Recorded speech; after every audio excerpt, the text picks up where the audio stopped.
5e. Aujourd'hui, c'est pour vous parler du nouveau chapitre que nous allons étudier qui s'appelle l'affirmation du pouvoir royal ou l'affirmation du pouvoir monarchique. Ici, la monarchie, c'est la royauté en fait, le fait qu'il y ait un roi à la tête.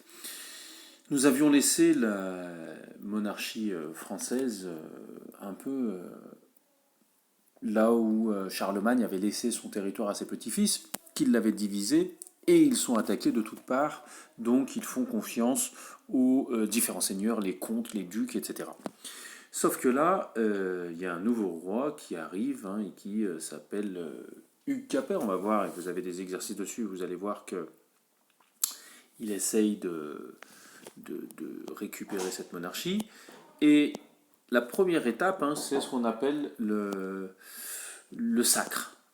Le sacre dans la monarchie française est un moment très important car cette monarchie vise à refaire tout ce qui a été fait pour Clovis lorsqu'il a été roi, le premier roi franc. Et là vous avez un peu le document de départ qui vous montre un petit peu ce qui se passe.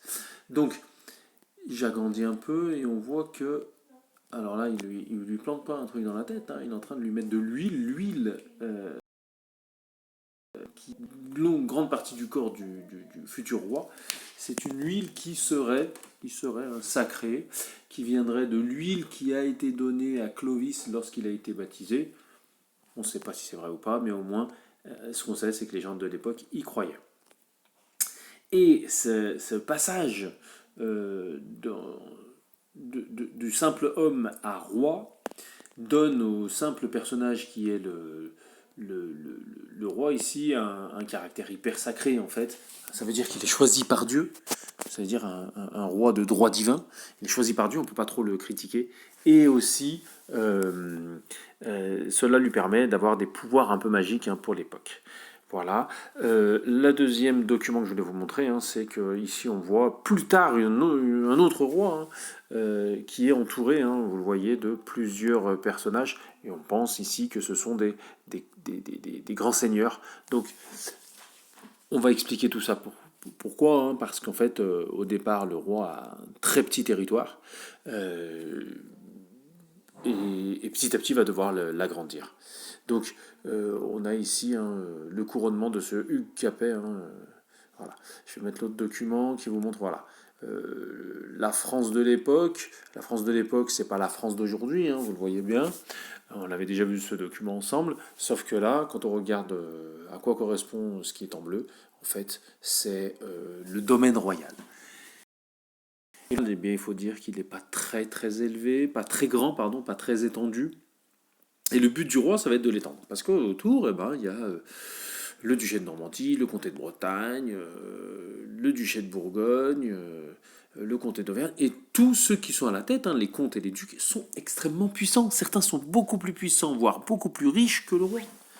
Et tout le travail de cette dynastie qui vient de se mettre en place, ça va être de étendre ce domaine royal, agrandir ce territoire, voire carrément, s'il n'arrive pas à l'agrandir, à faire de ces différents grands seigneurs ses vassaux. Tout va être ici le but du roi ou des rois capétiens, c'est la première famille, ce qu'on appelle une dynastie.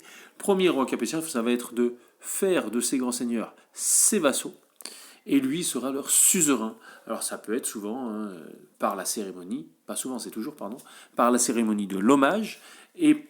Mais ce que je voulais dire juste avant, c'était que cette cérémonie de l'hommage peut être aussi accompagnée par un mariage avec une fille de ce comte, etc. Tout cela pour récupérer du territoire. Et son but au roi de France, ça va être d'avoir tout ce territoire.